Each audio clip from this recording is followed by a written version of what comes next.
और मैं इस महीने में नहीं, अगले जुलाई तक मैं सोच रहा हूँ सर, मैं 10,000 रुपये दे करके आजीवन बन जाऊंगा। इस महीने में थोड़ा शादी वादी पड़ी हुई है, इससे थोड़ा। जी जी, आपका नाम जो है राम बहादुर जी है नाम जो है। जी, बहुत बहुत धन्यवाद, बहुत बहुत साधुवाद आपका जो है। मैं आपको जो है धम्पत ट्रस्टीज़ ग्रुप में जो है आपको जोड़ जी लूँगा सर। और सूचनाएं प्रदान होती रहेंगी आपको जो है।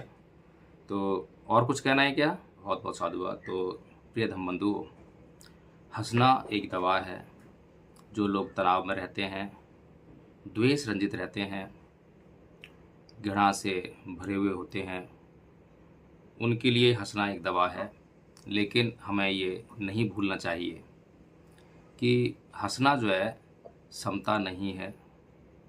ये एक ऐसी दवा है जैसे कि हम जब किसी रोग से ग्रस्त हो जाते हैं तो उस रोग को काटने के लिए कुछ हाई प्रेशर टेक्निक का इस्तेमाल करते हैं, या फिर एक दवा लेते हैं जो कि उस रोग को काटने के लिए कुछ साइड इफ़ेक्ट भी शरीर को देती है। तो मेरा ये प्रश्न था, मैंने छोटा सा एक आकलन आप लोगों के सामने प्रस्तुत किया है। बिल्कुल बिल्कुल, सुबह का समय जो है वास्तव में बहुत से लोगों के लिए कष्टकारी होगा, और बहुत से लोग जो हैं जो प्रमाद में रहते हैं, सुबह सुबह नींद की समस्या रहती है, तो वो भी एक समस्या बनी रहती है।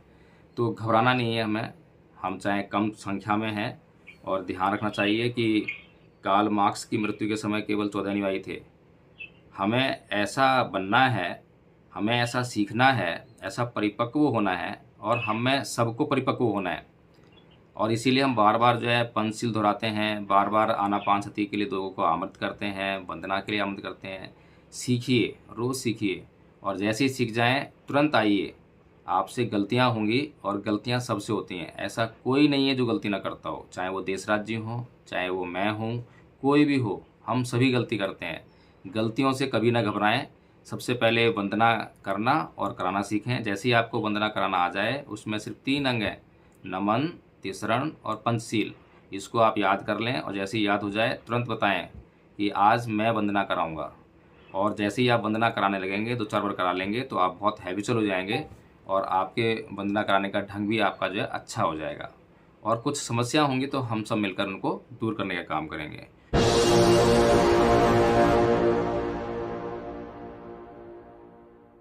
हंसना क्या दवा है? बिल्कुल दवा है सर।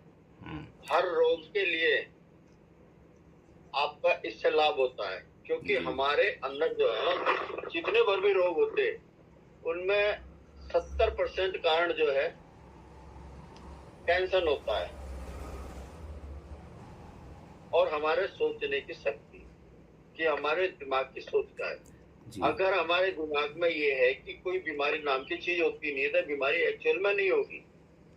बहुत बढ़िया। कोरोना के आपने देखा होगा कि किसी भी आदमी को कोई बीमारी नहीं हुई, और सिर्फ कोरोना ही कोरोना, जो भी हुई सारी अपने आप ही खत्म होती चली गई ऑटोमेटिक, क्योंकि उसमें सबकी मानसिकता ऐसी बन गई कि अस्पताल में जाएंगे तो बीमार हो जाएंगे, मर जाएंगे। जी, तो तो हमारे जब आप हंसते हैं, तो हंसने के समय आपके पहले तो मन परिशुद्ध हो जाता है, चित्त भी निर्मल हो जाता है। चित्त में, मन के अंदर कुछ भी नहीं होता, तो उस समय आपका मन और चित्त वो सपोर्ट करता है। दूसरा, आपका शरीर भी सपोर्ट करता है। तीसरा, आपकी एक्सरसाइज हो जाती है। और उस समय जब आप हंसते हैं, तो उस समय सब कुछ भूल ही जाते हैं, कुछ भी याद नहीं रहता। चाहे दुख है, किसी के द्वेष है, घृणा है, ईर्ष्या है, लोभ है, राग है, मोह है, उस समय सब खत्म हो जाता है। इसलिए इसके अंदर हर चीज में, चाहे किसी में आंशिक लाभ हो, किसी में पूर्ण लाभ हो, लाभ होता ही होता है। बहुत बढ़िया, बहुत बहुत साधुवाद। तो प्रिय धम्बंधु, हंसना एक दवा है। जो लोग तनाव में रहते हैं, द्वेष रंजित रहते हैं, घृणा से भरे हुए होते हैं, उनके लिए हंसना एक दवा है। लेकिन हमें ये नहीं भूलना चाहिए कि हंसना जो है समता नहीं है। ये एक ऐसी दवा है जैसे कि हम जब किसी रोग से ग्रस्त हो जाते हैं तो उस रोग को काटने के लिए कुछ हाई प्रेशर टेक्निक का इस्तेमाल करते हैं या फिर एक दवा लेते हैं जो कि उस रोग को काटने के लिए कुछ साइड इफ़ेक्ट भी शरीर को देती है। तो मेरा ये प्रश्न था, मैंने छोटा सा एक आकलन आप लोगों के सामने प्रस्तुत किया है, हमें सोचना पड़ेगा। तो मैंने एक शब्द इस्तेमाल किया है साइड इफ़ेक्ट, तो मैं इस बात पे चर्चा करूँगा कल। तब तक के लिए आप लोग इस पर विचार करें कि हंसने के क्या साइड इफ़ेक्ट हो सकते हैं, क्योंकि इसके गुड इफ़ेक्ट्स तो बहुत अच्छे हैं। जैसे राज ने बताया कि जो लोग तनाव में रहते हैं, जो लोग समता में नहीं रहते हैं, जिनकी ज़िंदगी माइनस में चली गई है, उनको माइनस में से जीरो पर लेकर आना, फिर पॉजिटिव की तरफ लेके आना, उसके लिए जो है हंसना बहुत ज़रूरी है। जो लोग घृणा से भरे हुए हैं, जो लोग द्वेष रंजित हैं, जो लोग हंसना भूल ही चुके हैं, मुस्कान तक उनके चेहरे पे आना बड़ा मुश्किल हो गई है, उनके लिए हंसना एक दवा है। इसीलिए जो हंसना है, सुबह सुबह लाफिंग सेशन कराया जाता है ताकि आप लोग जो है पॉजिटिव हो जाएं। आपके मन से जो है वह द्वेष किसी के भी प्रति हो, घृणा किसी के भी प्रति हो, कहीं ना कहीं हमारे जहन में रहती है। सुबह सुबह जैसे कि जसवीर जी के द्वारा एक एक्टिविटी हुई, उससे मन जो है कहीं ना कहीं द्वेष रंजित हुआ होगा, घृणा हुई होगी, कम हुई या ज़्यादा हुई, यह एक अलग बात है। तो इन सब बातों के लिए एक अच्छी दवा थी, इसलिए हम जो है रोज़ सुबह सुबह ये लाफिंग सेशन लेते हैं। तो बहुत अच्छी बात बताई। हंसना जो है एक ऐसी युक्ति है जिससे कि बहुत बड़ी बड़ी बीमारियों का इलाज हो सकता है। जैसा कि बताया, कैंसर तक की बीमारियों का इलाज इससे संभव है। लेकिन अगर आप समता में हैं तो आप किसी भी बीमारी से ग्रस्त नहीं होंगे, और किसी भी बीमारी से जब आप ग्रस्त नहीं होंगे तो इस तरह की कोई भी दवा, जैसे कि आप कैंसर आप ग्रस्त हो जाएं और कैंसर की जब दवा खाएंगे तो उस पर जो है उस बीमारी से छुटकारा पाने के लिए जब दवा लेते हैं तो उसके साइड इफ़ेक्ट्स होते हैं, वो बॉडी पर झेलने पड़ते हैं। तो ऐसा ही होता है जब हमारा मन विकारों से युक्त हो जाता है, कहीं ना कहीं बीमार हो जाता है, और जब उस मन को संभालने के लिए, सुधारने के लिए जब हम किसी दवा का प्रयोग करते हैं तो उसके साइड इफ़ेक्ट्स भी आते ही हैं। जैसा कि कल परसों चर्चा में भी कुछ साथी बता रहे थे कि इस प्रकार के साइड इफ़ेक्ट्स दर्द के रूप में या शरीर के किसी भी अंग में किसी प्रकार से वो उत्पन्न होते दिखाई देते हैं, तो वो साइड इफ़ेक्ट्स ही होते हैं। तो ठीक है, आज की चर्चा का विषय देशराज जी, मेरे ख्याल से जो पीछे एक पारमिता थी, दान पारमिता, 10 पारमिताओं में से पहली ही पारमिता थी, उस पर आपने खूब अच्छी तरह चर्चा की। उसके बाद मैंने आपसे कहा था कि एक और विषय है, वो है श्रद्धा। तो श्रद्धा पर चर्चा करें आज, यही आज के धम चर्चा का विषय है। तो इसको आगे बढ़ाएं देशराज जी। ठीक है जी। वैसे जो है, अगर आप एक टॉपिक लेते हो, पारमिता लेते हो, तो पारमिता ही पहले पूरी कर ली जाए तो ज़्यादा बेटर रहेगा। बहुत अच्छे, अगर वो पूरी नहीं हुई है तो आप उसको आगे बढ़ाएं। हमारे साथ में आपने देखा होगा 4-5 दिन पहले एक साथी जुड़े थे, धम्माचारी बोधि प्रकाश जी। उनका अपना एक वो है, ट्रस्ट है, और अपना उनका संगठन है TBM, तिरतन बौद्ध महासभा। वे लोग भी ध्यान साधना करते हैं, वे लोग भी इस तरफ बहुत अच्छा प्रयास कर रहे हैं, उनके अपने संस्थान हैं, तो वे उनका है। तो उनका जो मैसेज है ध्यान साधना वगैरह के लिए, अगर कोई साथी उस तरफ जो है उसमें जाना चाहे तो हमारे मन में ऐसे कोई विचार नहीं है कि हम आपको रोकें। जहाँ से भी आपको धम्म लाभ हो उस लाभ को लेने का प्रयास करें। आपको लगता है कि वहाँ आपको धम्म लाभ होता है, और निश्चित तौर पर होता है, ऐसा नहीं है कि वहाँ पर नहीं होता, यहाँ पर भी होगा, वहाँ पर भी होगा। यहाँ हम सब मिलकर प्रयास कर रहे हैं, वहाँ पर पहले से ही अनुशासित लोग हैं, बहुत अच्छे से लोग हैं। हम तो अभी बिल्कुल बहुत ही जो प्राइमरी लेवल के जो स्टूडेंट होते हैं, बिल्कुल नौसिखिए जो है, उनके लिए हम जो है दे रहे हैं और बहुत प्रयास कर रहे हैं कि आनापान सती कराने के लिए। तो वहाँ पर जो है वो बहुत ही थोड़ा अच्छे और उच्च कोटि का वो कराते हैं। तो आप लोग जुड़कर देखिए, उसमें जो है आपके पास लिंक आ गया होगा, तो लिंक पर जो है शाम को होती है उनकी, हमारी सुबह होती है, उनकी शाम को होती है। तो जुड़कर देखिए वहाँ पर कैसा अनुभव होता है। और एक साथी का और हैंड रेज है, राम बहादुर जी। जी कुछ कहना चाहते हैं, बताएं। आज लगता है धम चर्चा नहीं हो पाएगी, सभ्यता पे ही चलना पड़ेगा आज। जी राम बहादुर जी, राम बहादुर जी कुछ कहना है आपको? जी नमो बुद्धाय सर, जय भीम। नमो बुद्धाय जय भीम, कैसे हैं? जी जी जी ठीक है सर। जी बताएं क्या कहना है।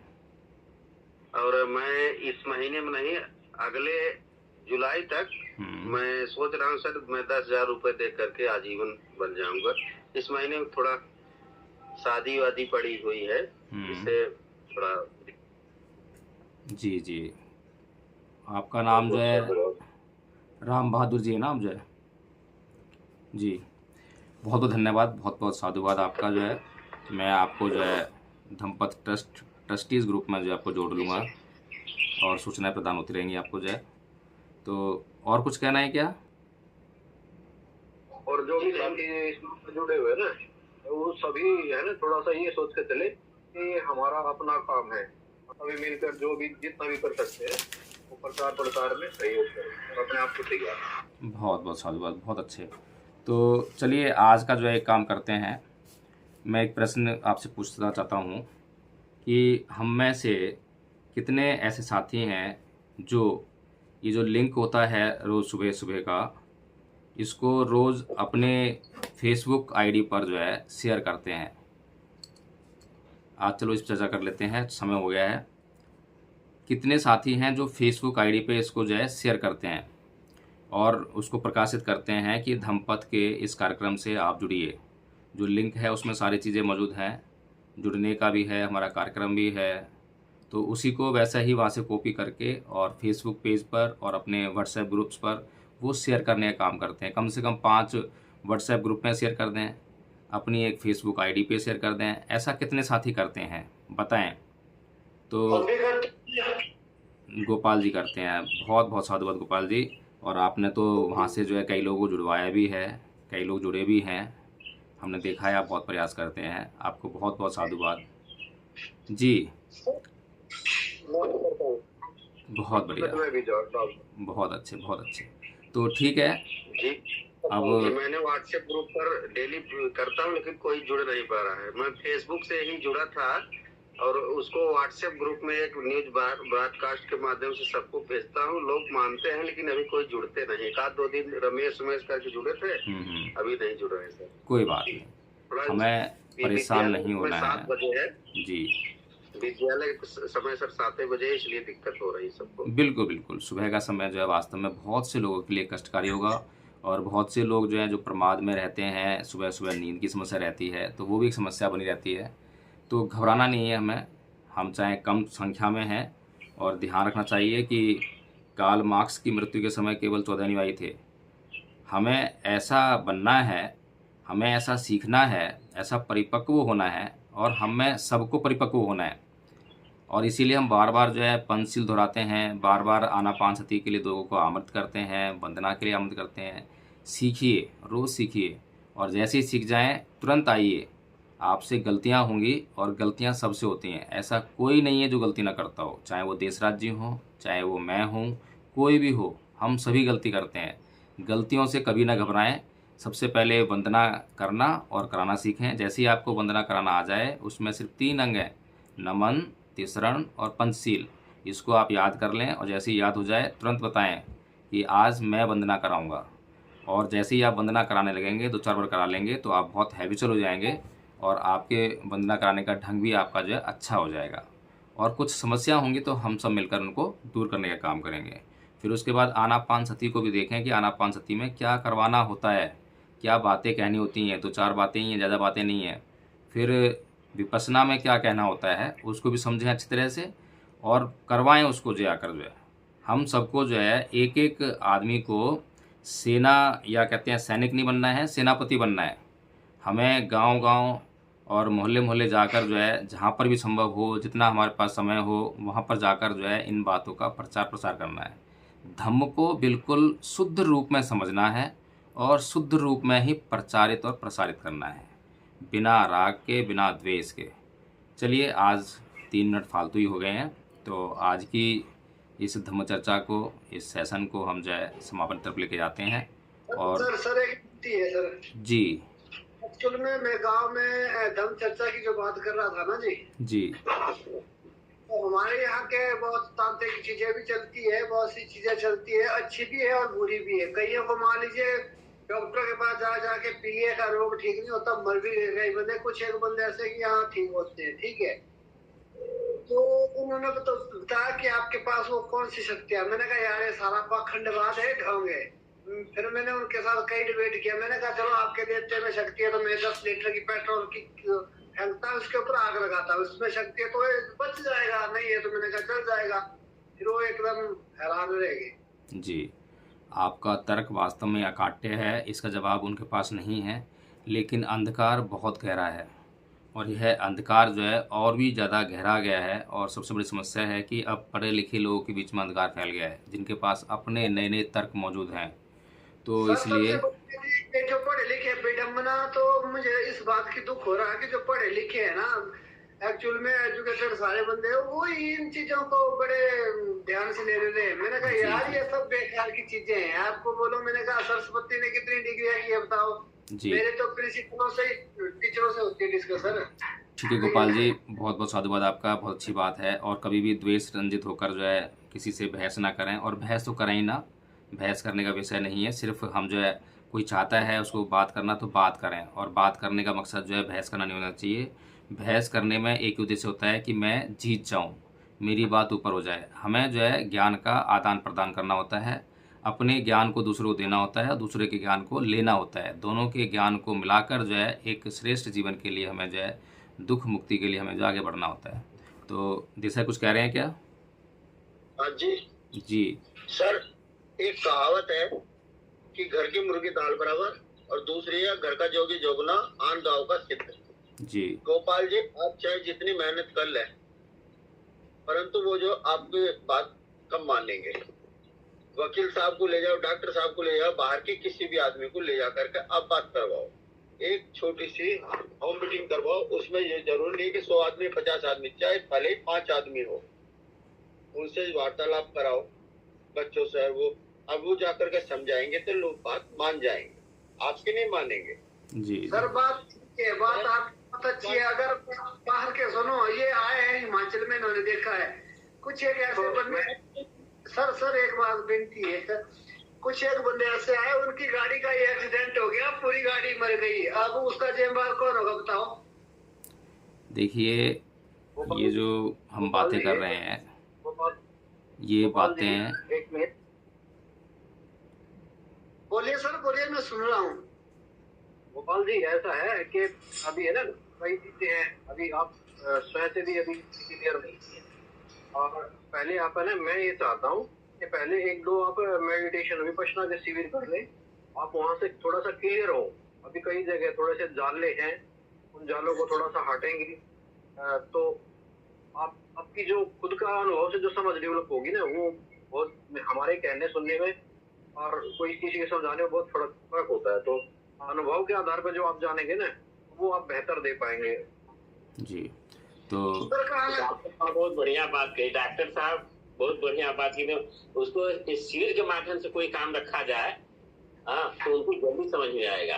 कहीं भी रखना हो, एक शिविर के माध्यम से बातें नहीं, एक व्यवहारिक कार्यक्रम होना चाहिए। तो बहुत बड़ा व्यवहारिक कार्यक्रम है। प्रिय धम्मबंधुओं, सबसे ज़रूरी चीज़ यही है कि हम मौलिक नहीं हैं, हमारे भीतर मौलिकता का अभाव है, जिसकी वजह से हम खुद बनावटी जीवन जीने के लिए मजबूर हैं। और जब बनावटी जीवन जो है किसी और को मौलिक जीवन सिखाता है तो वो प्रॉब्लम हो ही जाती है। तो हम अपनी मौलिकता को ग्रहण करें, और जब मौलिक हो जाएंगे तो हम दूसरों को भी मौलिकता बता पाएंगे। चलिए आज समापन की तरफ बढ़ते हैं। सभी सभ्यता करेंगे और सभी हाथ जोड़ लें, चित्त को शांत एवं स्थिर कर लें, अपने माइक अनम्यूट कर लें। जिन्हें सभ्यता आती है वे साथ में करें, जिन्हें नहीं आती है वो जानने व सीखने का प्रयास करें। सब्बे सत्ता सुखी होन्तु।